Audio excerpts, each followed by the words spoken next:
right. It was just So this is a perfect opportunity to take a look at the lives. Creature down on his last one. So this could be this situation where Silky picks Creature, kills him, and then that's it. Like, basically. So we'll find out. What are we thinking in terms of strategy? Do you think Silky does it, or does he go for Jon Snow? I think Silky does it. I kind of think that it may be something that Future and Silky did talk about beforehand, to say like, hey, this is probably the way to do it. I think it is the way to do it. Like, if you think about his master plan, I think it was pretty clever, to be honest, the whole reflect. Because for those of you who didn't see, in the channel, he did ask Puck to pick him. Right, that was what he asked for. So we'll see what Silky does in terms of where we go. Because right now, there's no because Jon Snow technically has a reflect. Yeah, exactly. So, he could save his own life anyway. I don't think he would, regardless.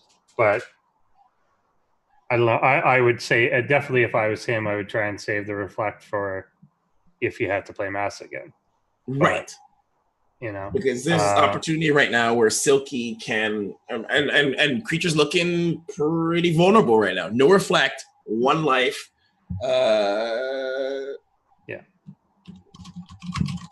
It's I don't know. I mean, you've got two people in a vulnerable position, but as Silky, do you want to go against the heavier hitter of those or not? And I'd say you just go against the weaker side. Although, again, Creature, like his 2 series, to lose him the 2 lives have been 2-1 series. So it's not like he's just betting. Yeah, and he's the only one he's been fighting tooth and claw. So it's not like, it was a decisive heat.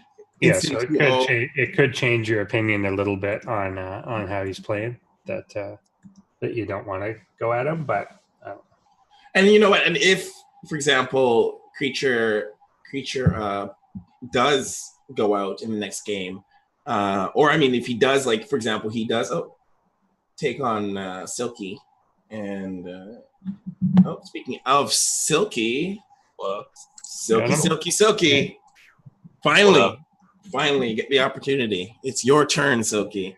All right. Before you choose, who in the tournament do you not want to play against? That's hard. I feel like I don't want to play against Puck right now because my CVP isn't the best with the new patch. Mm-hmm. So I think I'm going to try to avoid that. That's about it. I don't, no one else really have too many complaints about. All right. This is it. Well, who's your pick? I think I'm going to pick Future. Oh. All right. Nice. All right. All right. Hold on. Let's pull him in here. Cool. And Future, of course, did already use his deflect, so he won't be able to do anything about that. Yeah, that's it. It's his future. It's Future now. Is Creature out? Is that how it is? No. Creature is still alive. He's got 1 life left. Oh, okay, cool. Yeah. Creature has 1 life now left. Yeah, actually, everyone is full except Jon Snow and Creature, who have their lives left. The interesting thing is Creature is, of course, is forced to pick someone right after this game, so he may still not make it through the night. But there's a good chance he could. So we'll drag Future on in here. He may be surprised that he was picked, but I think it's a cute pick. Yeah, it's why Future? Why did you choose Future? I recently beat him in the WESG USA. So I feel like I'm going to try to keep the momentum going. And I like CVT. So, yeah, that's kind of why I picked it. That's Future. Here you are. Here it is. He picked you. Are you surprised? So. Come a little bit closer to your mic. You're a little quiet. There you go. So I mean, not that big of a surprise, but Yeah. You don't want to kill your teammate, right? That's kind of weird. I guess that's true. Makes sense. The team. All right. Well, do you have any particular last Oh, we should do vetoes. Let's do vetoes. Sorry, vetoes. Let's do First, vetoes. Okay. So I veto first. Is that how it goes? Actually, no, future. Yeah, we're doing it. Seeding. So Oh, okay. future first. So A, B, B, A, B, A, C. Okay. I will veto Parasite first. Yeah. Okay. I'm gonna veto Stasis, and let me think. Automaton. And then I'll veto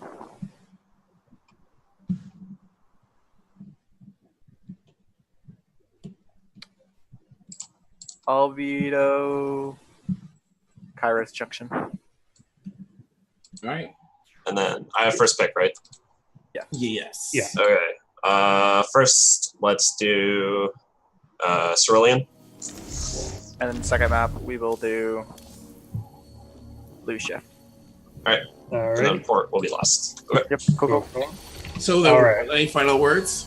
I'm gonna proxy Rex here again. Cool. I look forward to it. Reasonable. It's reasonable. Yeah, I already showed you, man. 3 wall off, Yeah, I'm gonna do that. And then I'm gonna go like BCs after the fake proxy Rex because I'm gonna proxy one of the barracks or something. I don't know.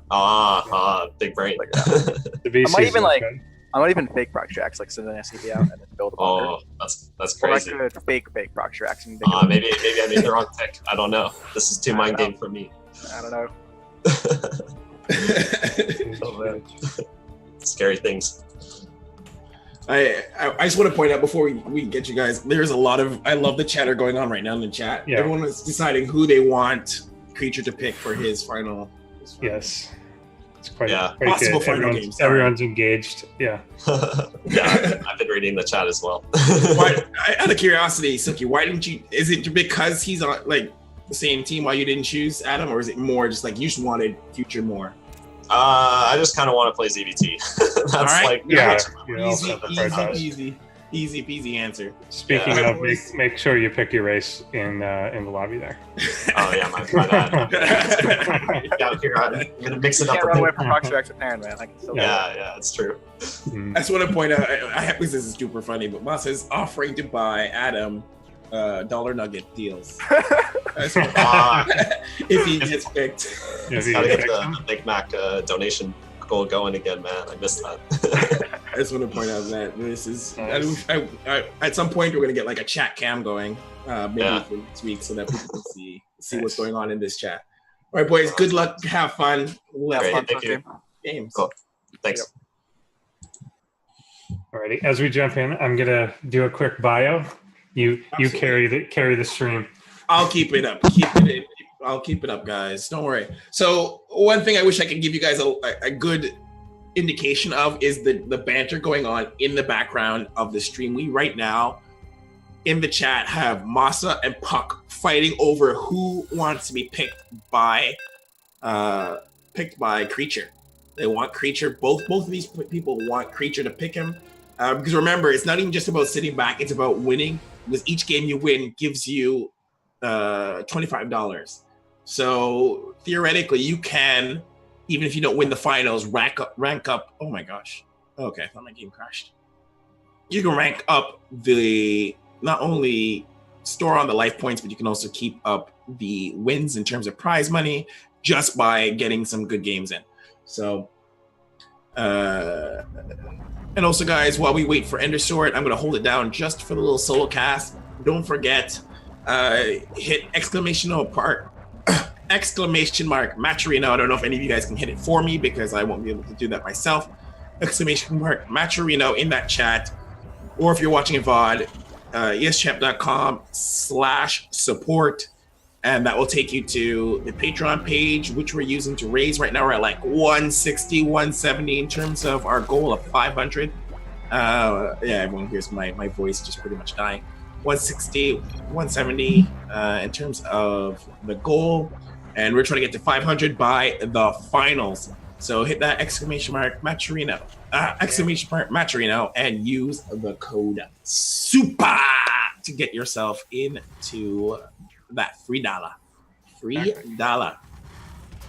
SUUPA. Yes, 2 U's. SUUPA. The Super Tournament. Let's do introductions. Alrighty, you kick it off. All right. Who do you want to introduce? I want. You know what? Representing Rise Esports in the bottom left-hand corner. He is not Miss Cleo, but he can see the future. I like it. I like it. Poor Miss Cleo. Rest in peace, Rip. Yeah, I know, right? She didn't even get paid like much for that stuff. Didn't see it coming. Yeah, up here on the top right-hand corner, currently being bunker rushed, it is our red Zerg player from Storm. It is Silky. Putting in some work on that SCV. Is he going to get him? Obviously, he will. It will escape, but it does stop the bunker from being produced. Now, the trick to that, though, is, of course, that wasn't really necessary. There was no proxy or anything. And I don't think that bunker really wasn't going to matter, but it obviously caused a reaction. So that is worth it, in my opinion. You know what I really like most about this format and this tournament overall is the banter. The banter that we had, which he's like, I'm just going to proxy. Yeah, it's pretty good. He lost. Okay, here we go. The Reaper coming in will actually deny this third from going down. Will turn into an extractor, and he'll have to back off of it. He could... I like this, that he comes back and checks it right away in case he just auto-canceled and tried to put it down. So he's going to devote himself to making sure that this drone doesn't get his little hatch down. But he does. So, yeah, it ultimately does, but it is certainly more delayed than he wanted.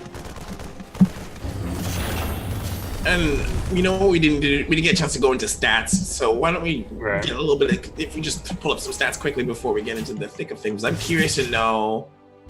Yeah, these guys do have a little bit of a history. I figured.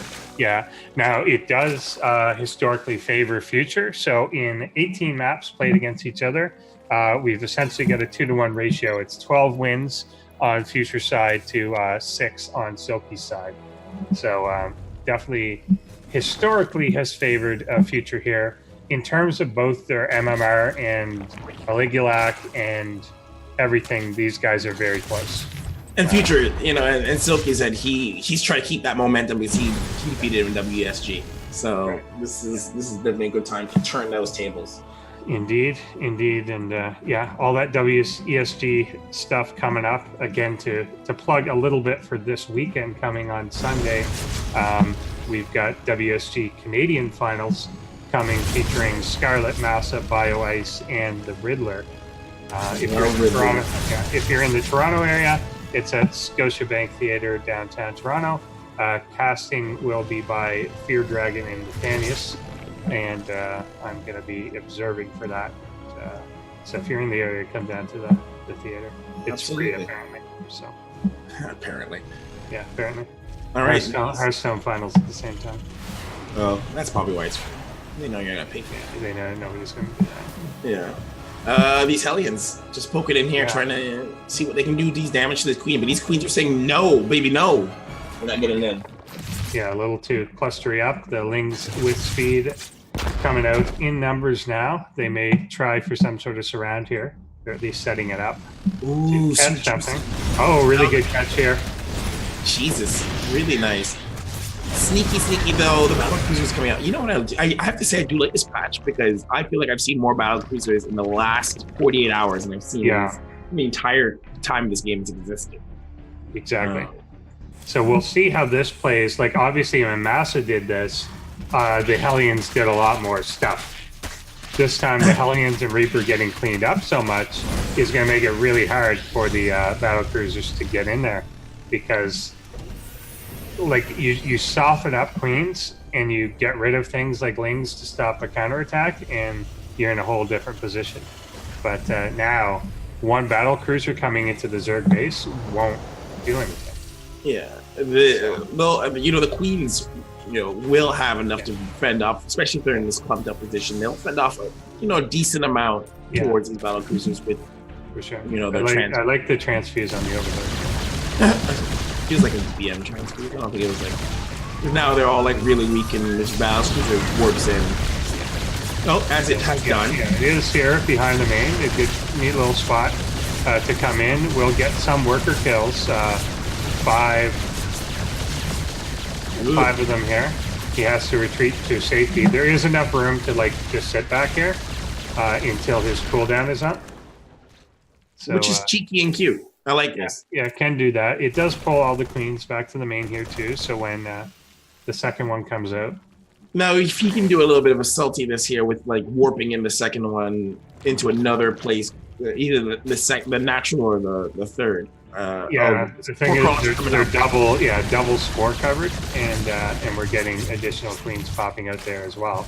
He actually tries to just fly the battle cruiser out instead of wait, and it will get. I don't know if I like that. Oh, you made it. It came really close, but it does ultimately make it. Which is working in the end. Yeah. And we get a fourth coming for Silky. Also the Hydra Den on the way. And overall, like I feel Silky's in a really strong position. Like for sure. The investment in that battle cruisers isn't paying off just yet. Still has the opportunity to do. He's backing off a bit, moving towards tanks and medevacs, but Yeah, he's got to get away from this. But I think Silky correctly realizing, hey, this didn't do the damage it was supposed to. Okay, nice your motto there, but he could just cancel and replant that. We'll get one of the queens.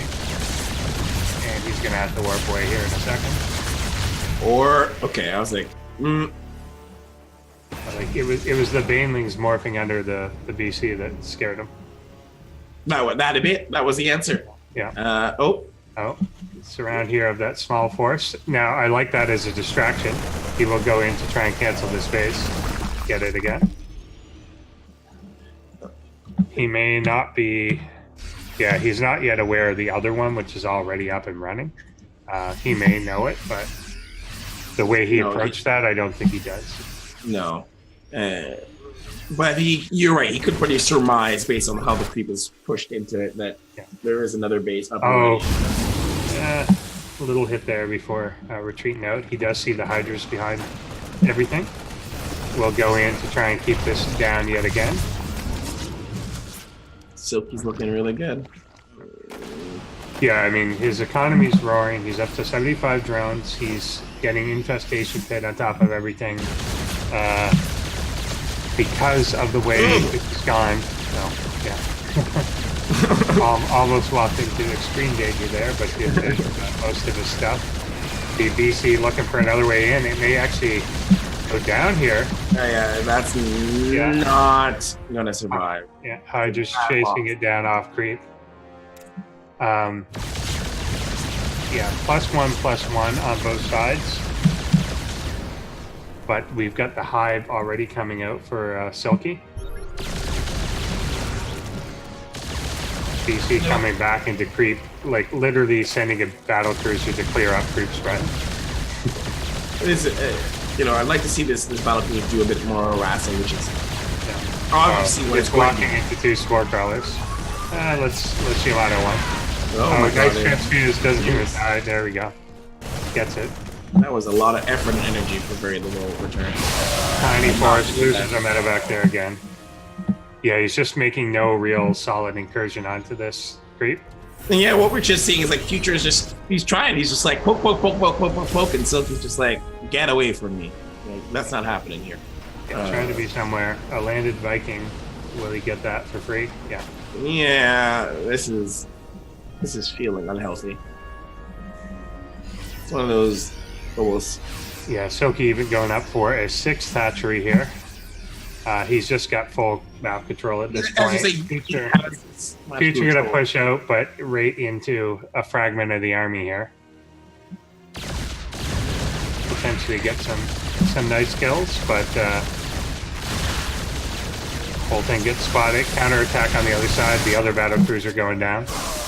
And boom, Banelings right into the core of everything. 9, 10 SCVs, 12 dead to the Hydra follow-up.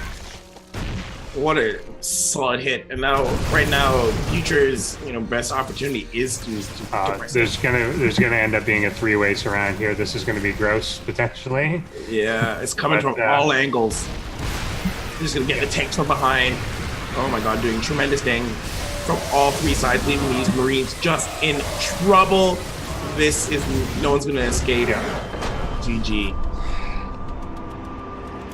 That did not feel good setup. I mean, good hold on the initial battle cruisers. He knew it was coming, I think, or at least something similar to it was coming out. Had a lot of queens, had a lot of spores in place. I think the real control was catching the Hellions and limiting them from doing any damage. Again, we saw Massa doing similar stuff, but the Hellion and Reaper like early on really damaged a lot of queens, really kept a lot of things under bay, limited the option to counterattack. And in this game, that didn't happen. So when the battle cruisers came out, nothing was weak. It would just came out. He came into the strong element of which the battle cruisers just hit up against the brick wall. Exactly. And they didn't even get a lot of damage in. They didn't get to do much harassing. And they had to, just kind of scurry away. Yeah, and he tried to be the first jump in was really aggressive behind the main as well, which I liked. I like that jump. It's a good way to go. That's where, again, if there was a follow-up, so say that you still had the Hellions alive with that, and you pull all 6 queens back to the main to deal with this thing, then your Hellions are running around the third. But like ideally you need to have them be forced to split up, because obviously everything the Zergs get against battle cruiser will win. It just you need to do both, and it didn't happen that way. Even with the weekend transfuse, like those queens are still 4 or 5 queens. Yeah, they're still good. They're still gonna hold down the fort. They're still gonna. It also is the type of thing. The weekend transfuse only really matters against burst damage. Right. And a single BC, that doesn't matter. If you transfuse, it's going to get its full health off. Yeah. So it doesn't make the DPS is just not gonna it's not scaled in the same way. Unless you're monitoring it. Then it Absolutely. Just remind you guys as well, on the other side of the support of ESChamp, ! Join in the chat leads you to the Patreon, the ESChamp Crown Club, which will give you perks of joining our Discord community, plus some offline event perks coming up soon. Kings of North, eventually season 5, we'll have an offline finals. Cross my fingers, I'm planning it. But all the stuff you put towards it helps us up our production and make things look cooler. So be sure to join up if that's the thing. If you love what we do, really, that's what it comes down. I think myself, Sword, and Andy have been putting on stuff. Like, I love what we've been doing. I love it. Like, we've been doing a lot of the stuff outside of the beaten path, like you said earlier, and it's been a lot of fun. Yeah. So quick intros here, because we are getting a pool first from Psystorm, our red Zerg player. Up here on the top right-hand side, it is Silky. Booyakasha. Now, in the bottom left-hand corner, the blue Terran hailing from Rise Esports. He sees the future. Future. Yeah, jazz hands. ESMR. So I got four links coming. So not like a super early pool or like a ling all in or anything, but obviously a pool first here. And yes, Droptimus, one of our first games tonight, Massa made excellent use of the VCs in a TVZ. One thing was I'm curious to know, because I think Silky said in the chat before we started this, he's like, I'm going to use that build. And I don't know what that alludes to. And I don't know. I don't know. I'm kind of... what he does here. He's, so these 4 links, he's got off to the side. He's kind of keeping them out of sight for the moment. Not sure. Cute little links. What are we going to do?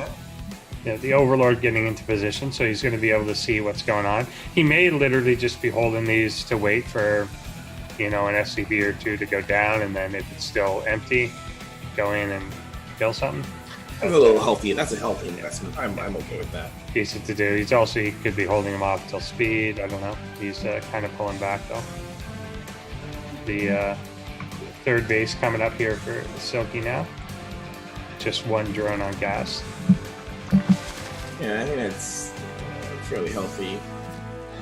And we're getting the old factory swap, single Marine out, and going pretty far out front here. Actually just kind of wandering right across the map. Interesting. Going on a Marine adventure. I was expecting a little bit more of a, because when he said that I'm going to do this build, I was expecting something a little bit more crazy, daring. I feel like Silky is, and I haven't watched many of his games, but I feel like he's going to be one of those characters that is a character. The character. Yeah. That's kind of why I chose these kind of people for invite. I'm expecting people to be characters. We got a lot of good characters in this tournament. Yeah, no, I think so.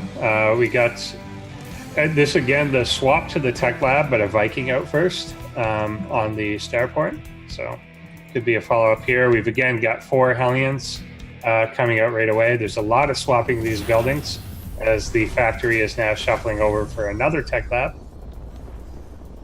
And this Marine is definitely there to do something, but it does die.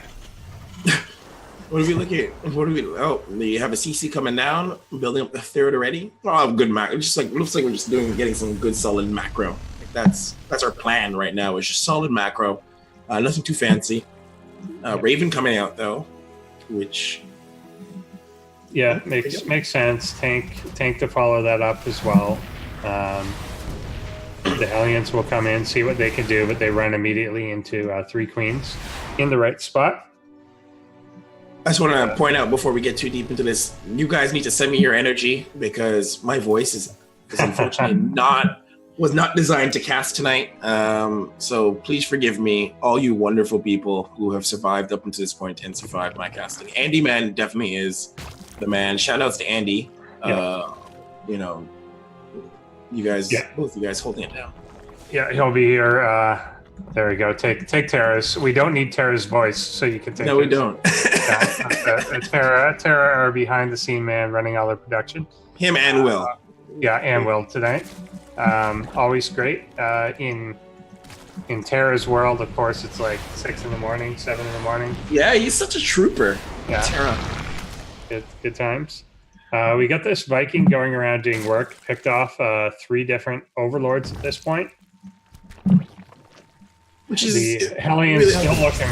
Hellions looking to go anywhere, but everywhere they go, there's just Queens already waiting for them. So not much done, but the Marine and tank push will follow it up with the Raven looking.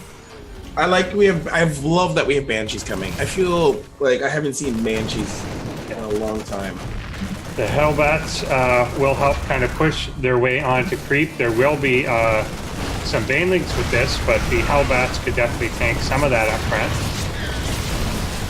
I'm not sure if I'm feeling this engagement. Oh, nice hit on that group of Marines. Most of them do go down, but still tanks here, but nothing else to buffer for them and will be taken out here.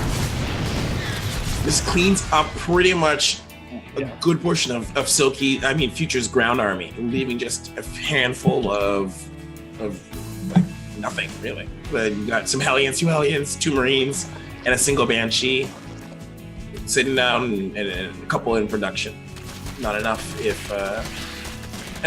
Silky doesn't have very much to counterattack, but he's still gaining that map control, slowly spreading that creep. Yeah, and he's getting the 4th base up here now too, which makes some sense. He's actually getting a macro hatch in his main as well, so potentially looking for a flood of something.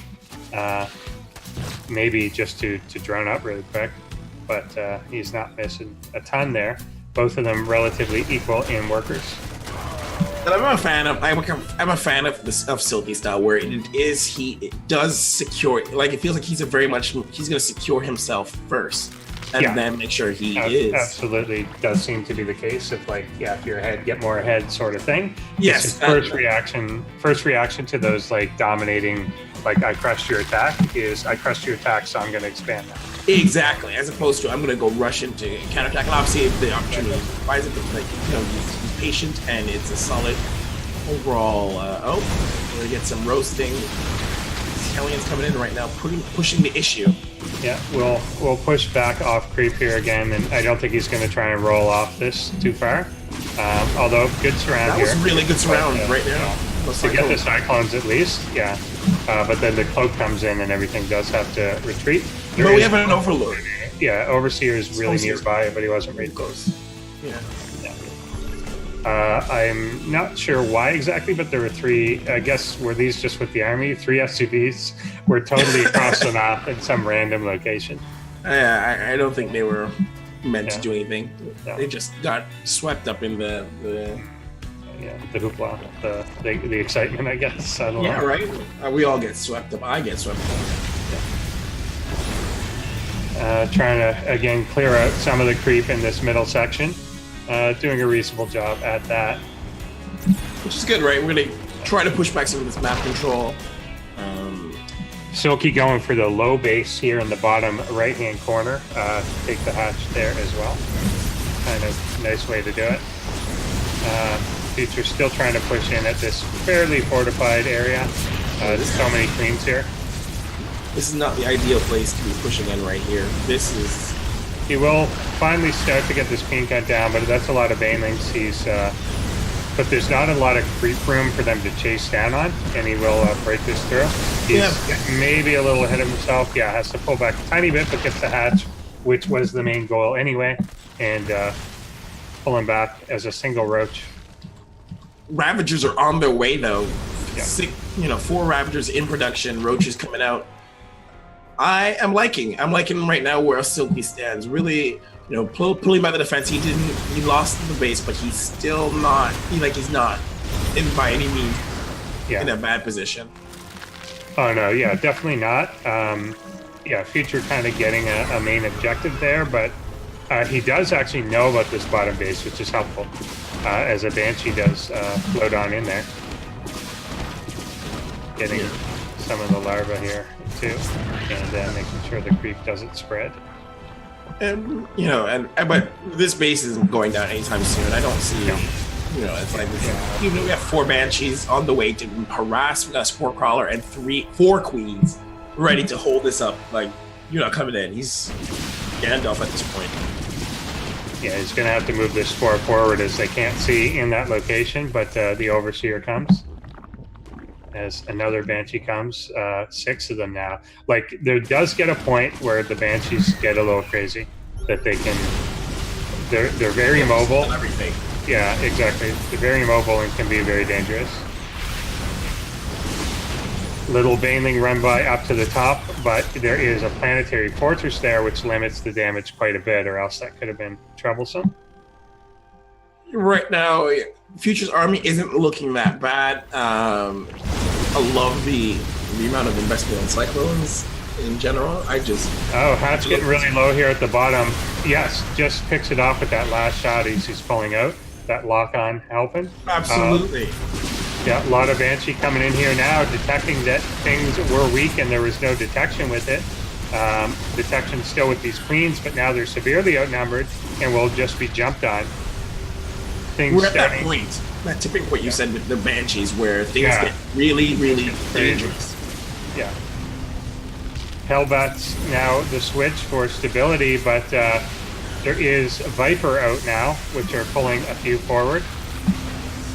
Yeah, but I feel like there's not enough high-price units to make that Viper really sing. He's just going to chase them off, right? Because he's at least the speeds here. I think if Future can identify the situation, he does want to back off here a lot. He's basically got the Zerg on essentially a 1.5 base economy. If he could deny this third at the top with the Banshees, then he's just in a commanding position. Yeah, and he may be doing exactly that. Yeah, you just have to make sure he engages properly. Don't lose the Banshees here, though, to inattention. He loses a couple, but he's all right. And if he can deny this space again... Was that a cancel? I missed that. Did he cancel? I didn't see. It looks like I think he denied it. Yeah. But we've got basically this Viper switch, but economy is completely stagnant for Silky at this time. Yeah, there's a lot of good damage here. These Cyclones getting snatched up. Oh my god, snatched up by these Vipers just going, no, come here, you're mine. Future will pull back to his side of the map and regroup. Is taking out rocks for more paths. mobility is definitely on his side with the creep so limited. It's good to know this is in the situation where he's actually, hampered a lot of the economy for Silky. Right now he's gonna be watch out for the snatching of his. Oh my gosh, these cycles are getting snatched up, which is problematic. These cyclones are putting heavy work. Yeah, it's starting with the Vipers. This is starting to become really cost inefficient, but that's not the main goal. Like if you can stop that base from being there, then it almost doesn't matter how much it costs. But Exactly. it does ultimately get up. Viper's actually killing their own extractor there as they're charging up. Future might be pushing it a bit here, though. He's getting a little too aggressive. Yeah.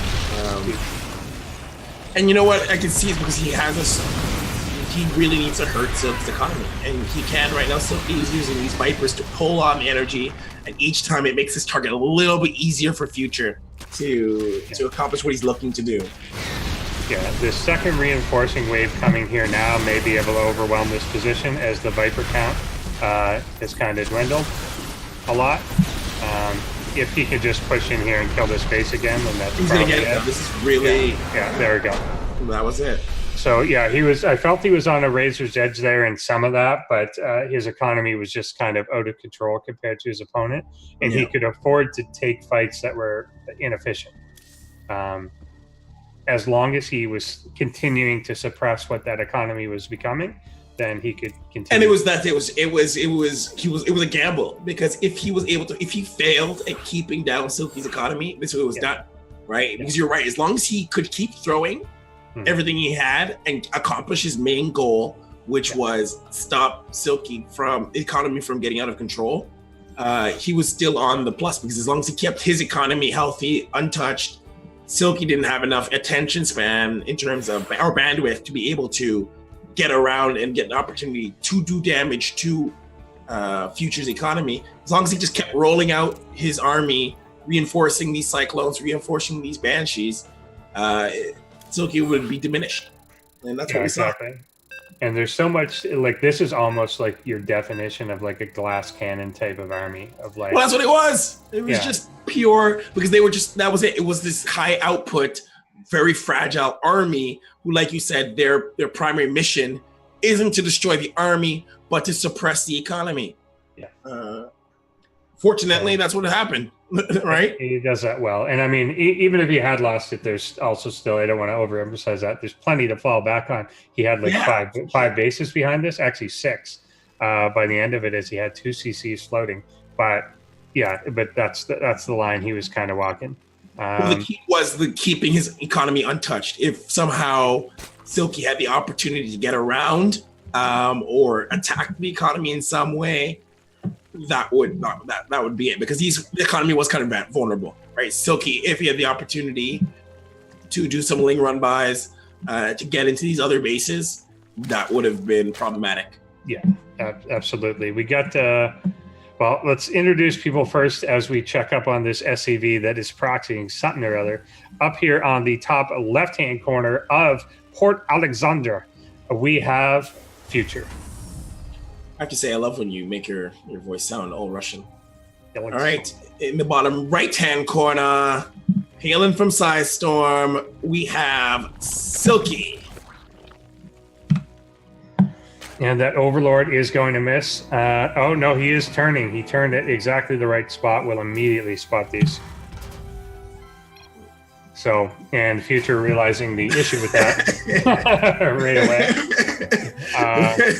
Knows what's up to some drones coming out. Actually, 3 of them are going to be coming out. He may be in a position where the SCVs can finish in safety, and that is in fact the case. There was one that's exposed here. On the wrong side of the building, but there's 2 the second one will finish up. So yeah, he's got it, but obviously this being spotted this early is quite problematic. A pool is already done, as he did go for again pool first, no gas. So Lings are already out, 6 of them already out, and this whole thing may just get shut down cold. this may not end up where Future wanted it to be. Yeah. No gas though, but a safety spore or spine coming as well. Marines already starting to die as they pop out, and yeah, he'll be able to go 4 and 4 here, and this is problematic. Yeah, if this gets shut down, it's shut down pretty cold. He's going to send 1 barracks up for the scout. Is he even going to cancel this last Marine? He cancels it and restarted it. I don't know what he's doing there. I think he just wants him to think he's still doing something. But whatever. But this is over. I don't know if he'll let. Okay. I didn't think so. Going for the factory at home. Also going for the command center on the high ground. Will come in. Still no gas taken yet, so it's not like he's going to get Baming busted or Speedling all in, but obviously Silky has absolutely free reign at this moment, and knowing, like we said in previous games, Silky's tendency in this case is to just take another base and end up with an economy that there's nothing you can do about it. Right. It's one of those things where Silky just kind of keeps himself strong, right? He doesn't really make those aggressive kind of counterattacks. He just ensures that he's in a strong position so that when he's ready to do that death blow, he's in that good spot. And he is going for the 3rd hatchery there. I mean, it's a relatively normal timing anyway, but with the fuelings that he does have out, he's going to be able to prevent this other CC from landing for at least a little bit too. Potentially even he'll see 2 Hellions come out, but there's literally 1 Marine. So yeah, the Hellions will eventually be able to secure that, but he'll know exactly what's up. Yeah, so he's gonna be feeling pretty good. Yeah, Future's in a very tough position. What do you feel he does now? What is his options? Get super tricky. Oh well, I think he's doing what he's doing. He's doing the same sort of thing that someone like Amasa does in this position. I'm way behind, but let's make a 3rd command center, because the only way to catch up is to catch up. So you end up cutting a corner and be like, all right, I'm kind of defenseless, but if I could get a Viking out, maybe deny some vision, you don't get super aggressive, then enough time goes by that I claw myself back into the game, but there's nothing you can do aggressive to claw back. You just have to hope that they don't come kill you. And this Viking missing this Overlord, and this Overlord's going to get some vision in here, so that's tricky in exactly what you just said, because now this Overlord's going to get the vision it needs. Yeah, if he sees, he's not going to get close enough to see this 3rd CC. The one behind the main doesn't see it yet either, but it could come in at some point. If he had a semblance that he was being greedy behind this, he probably could adjust to do something to kill him. There are roaches on the way. Actually, Roach Ravager, Viking goes over top as they are morphing in. Bunker coming down. The Hellions obviously not great against that, and there's really nothing. There's no tank out. There's 1 under production. And this pretty much gives Silk a really good free reign in terms of what he can do. Once this is all right. I don't know that this ends the game. No, because the Roach is coming, make it different. But then the tank is out now. Exactly. But this is definitely it definitely doesn't help him establish himself. No, see, even though Future takes a really solid defensive posture, he's gonna lose this. It's natural, right? And it does have to lift. It's gonna be hard to really reclaim that. Because moving out. Oh, never mind. I was saying moving out wouldn't have been a very good thing if the. No, not fair. The 2nd tank helps him retake the low ground. Okay. So I say the Ravagers could have put a huge damper on these tanks. But yeah, Silky taking his 4th, as we kind of said before, going up to a Hydra Den as well. He's getting kind of safety spores, safety Baneling Nest. I think at this point, Silky knows how far ahead he is, and it's just kind of a don't die to something, and I'm fine. So yeah, and that's all Silky has to do. He can just play this safe. He really can. He doesn't have to take these 2 huge risks. He obviously just needs to look for a great opportunity to end it. He just doesn't want to jump into a good defensive posture from Future. But I don't think he has much to worry about. Yeah, good scam by Future, picking up both the Hydra Den and the Baneling Nest. The Hellions tried to kind of run by there to do something, but got killed off. They weren't long for this world anyway. Yeah, that was pretty much the overall plan. This third base is going to be really hard to defend. Like, oh yeah, for sure. Because it's way out there. He's going to see that this is coming down, and there's just not a lot there. And yeah, look at this, the size of this Zerg army. He's kind of positioning some Lings out to go probably for a bit of a flank or something here. He may catch out this. Yeah, he'll catch out this small group. Oh no, the little third group is really nimble. This may be for a run by if he catches the depot down, but it does wall up. This Bioforce is cute, but it's not going anywhere. No, absolutely not. Like, they're gonna take this third. Yeah, here comes the attack. There's just nothing here to do much about this. The Ling Force does get in, and it's run by.